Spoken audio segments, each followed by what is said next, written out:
Sanibonani Dumela Ngabsheni. Hi everyone. Lo umprofeti umfundisi uzikhali zamaZulu.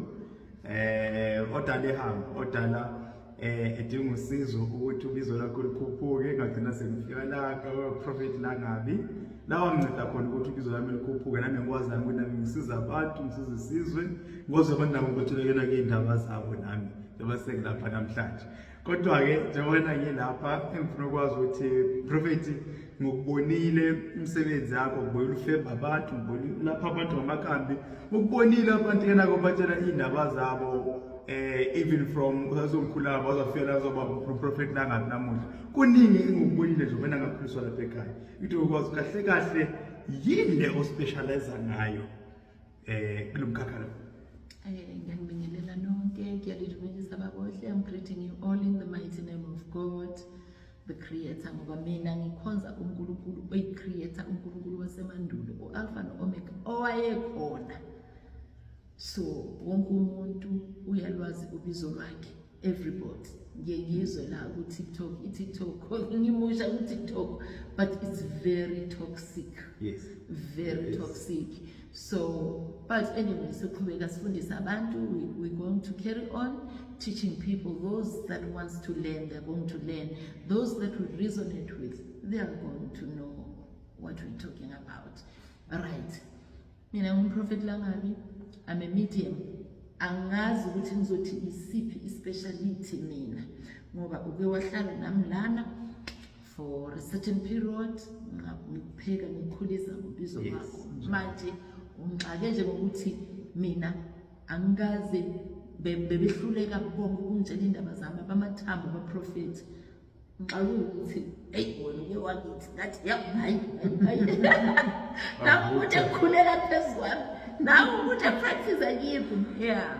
Yes, mina I'm a medium. Eyona nto eyaqala ukwenzeka kimi, the first thing that happened, I used to speak to dead people.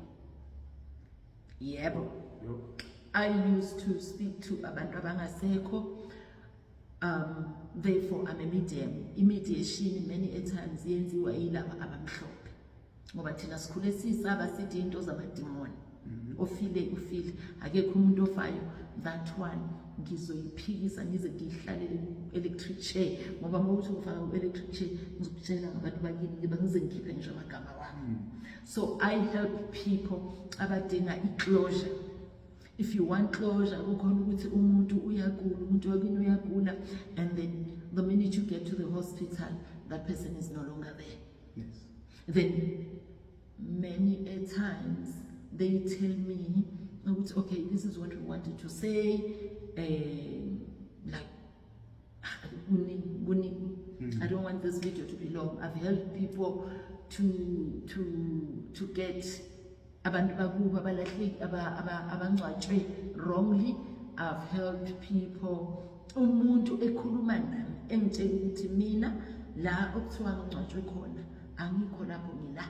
Mina kuthiwa ngalahleka. Angizange ngilahleke, angisekho emhlabeni bese umuntu uya ngidirector size sifike la. Kwenzeka lokho, I think it happened twice in 2021. 2021. Then otherwise so far I'm only getting people that knows it's okay, so and so died. I just want to know how they feel, if they're sleeping well. Remember, you don't even tell me who passed on. I tell you.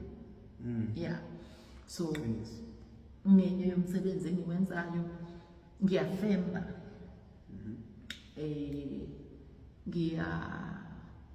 ngiyelapha iziguli physically, and mangiselapha kanje I check kunabanye abantu that has got chronic diseases, ubone nje ama-symptoms, because I'm also a health professional.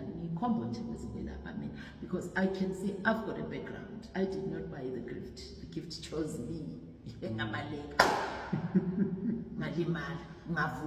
So I can see the chronic diseases that the person is having, and if the person doesn't want to go to the hospital, the person is on denial, there is a way that I help the person to manage the chronic diseases.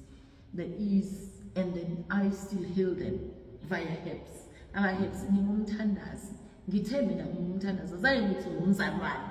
Yes. No, I'm not umzalwane. Ngavalelisa nje kulelo side lelo.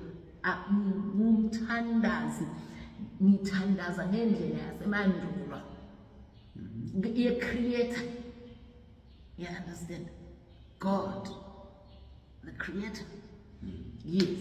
So angisilaba abazifihlayo ukuthi ngiyawusebenzisa umuthi ngimhile nje umuntu. In fact, you've seen that. No, I have. You saw that. Wonderful. So I manage the chronic diseases of people, because chronic angithi niyazi ukuthi siphila ngamapilisi, a western medication, amapilisi enza ama side effects. So I manage that herbally. It goes to the liver, it goes to your kidneys, organs that are responsible for getting rid of the toxicity in the system. So herbally, hayi ngimbone impela laba bakhukhumala imkhaya chronic ya every day, hayi ayaphuma amanzi ngoba basuke babe namanzi ngaphakathi in the lungs and nasesiswini. Hey, kuningi manje. Okay, into zami eziningi ziyimfihlo into zami eziningi, angeke uzizwe ku social media, kodwa nje ngizothi here and there, and then ngiyahlola, and mangihlola ngenze njani? Ngihlola ngithi hayi hamba unesichitho, hamba unehlozi, hamba unehlozi elikhulu, ngihlola ngayiphi indlela. Ukhuluma into from umsuka wayo, from at the age of 3 years old, 5 years old, uze naye umuntu until the age that they're at. Uyiqala phansi into awuyikhiphe phezulu, you take your time. I only do, when I'm doing readings, I only hlolela 4 people a day. Ungangizwa ngithi fully booked, I mean 4, because I have to do the reading, I have to do the counseling, I have to manage your show, because you're going to be shocked.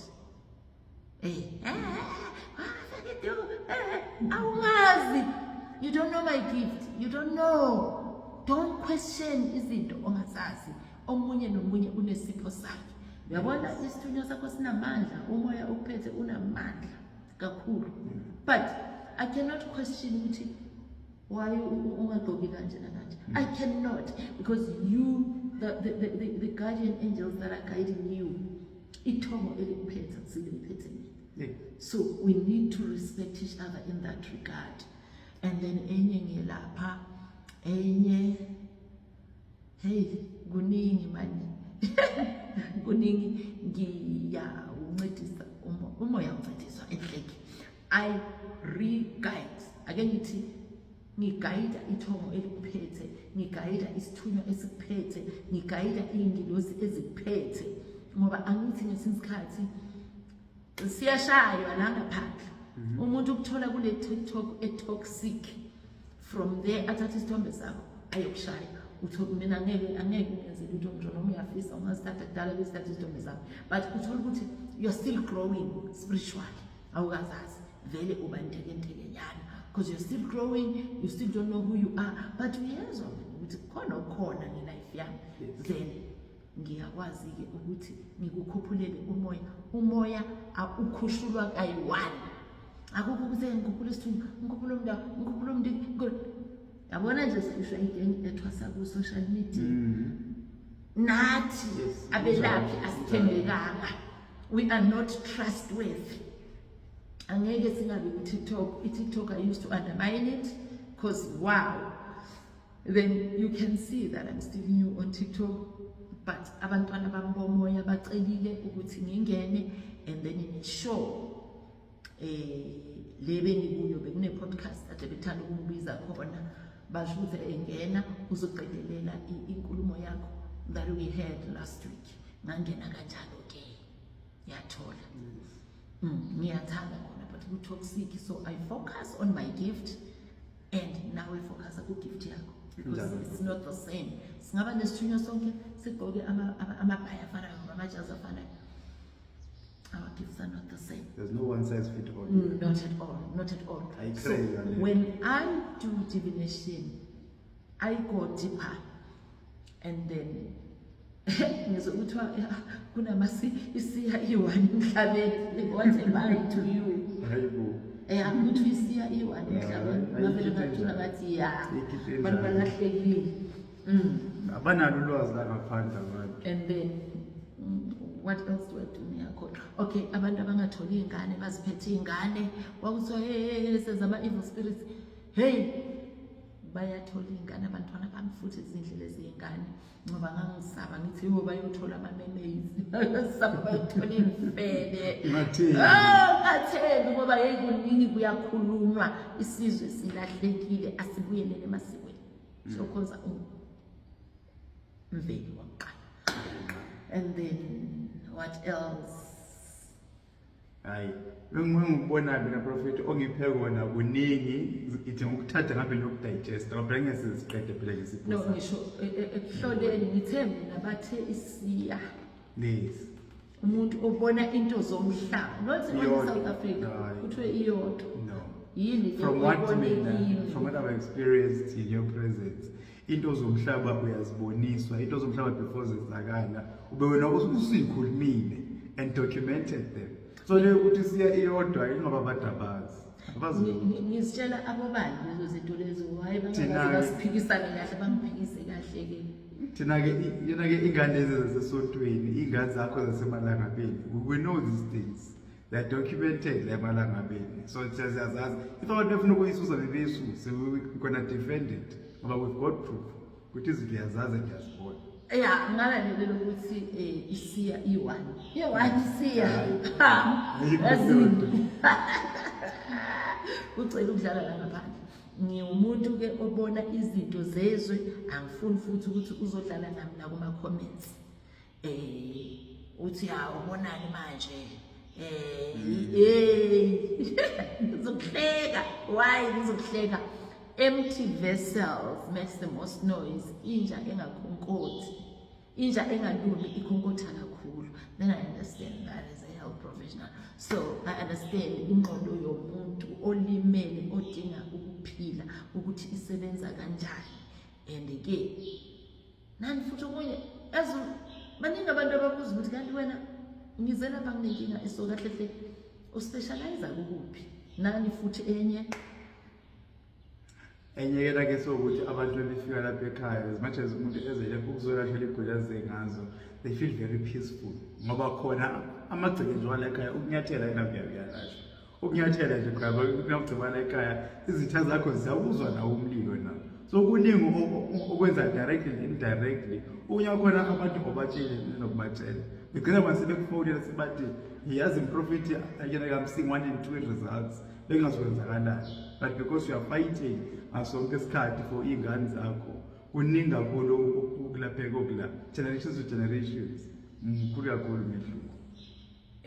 nanokuthi ke izitha zakho kuba njani kuzo? Ayafeka, yahlanyeka. And akona killing. Mayisukile.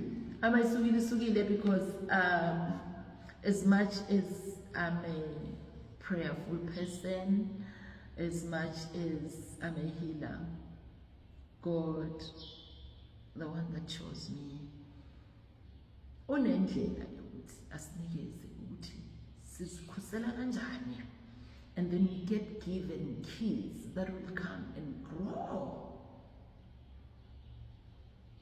in our places. So as a result, as Omoya is deep, spiritual matters are very deep, and we need to protect ourselves, and we need to extend the hand of protection, because why? A gifted child is ever followed by anything. A gifted child, kumele ahlezi ela, otherwise things fall apart, because kunzima. It's not an easy journey, but at the end of the day, after the spiritual alignment, after you getting to know who you are, after discovering your roots, kuyaphileka. Angabi ingozi. Eqinisweni into that makes it very difficult le journey le ukuthi sisuke siqatshelwa amanga abantu abaningi, sisuke silahlekiswa abantu abaningi, but if people were true, honest and genuine bengeke kube kanzima kanje kuleli eqinisweni. That is why lots of people are going to undermine our gifts. There is many chosen people, there is many seers, there is many people that are powerful out there, but they don't know how to grow their gifts, they don't know what's wrong with them. So the other thing that I'm gifted with, there is a soul soothing venue whereby nonke niyazi ukuthi umntana kamoya ulimala kanjani. A gifted child goes through trials and tribulations, goes through pain, and then, so what do? There's a time whereby after you discover who you are, you need healing, because if you are not healed inside, we can see isigulo zakho kuma comments, we can see your sickness inside kuma comments. Uthuka abanye abantwana bengakwenzanga lutho. We can see that. So we do not blame you, because really we attract our patients. We attract our patients. So the Soul Soothing Center, we've got our classes. Nilimele classes, nilimele. The mountain nilimele. Nilimele ngempela, we are told. So there is that. I've got abantwana bomoya that are helping me. Engabakhulisa abakwazi ukungihlola. Awena muntu okwazi ukungihlola mina. So well okunye nokunye sizoxoxa siphambili, and yeah, awavuthe isponsor kethu sivutha ngaphansi kwamanzi, amanzi yimi petrol. Vutha lapho. Avuthe. So for any kind of healing, you can't like Prophet Lagai. I promise you, azovutha. Azovutha. Cheers. Bye. Azovutha.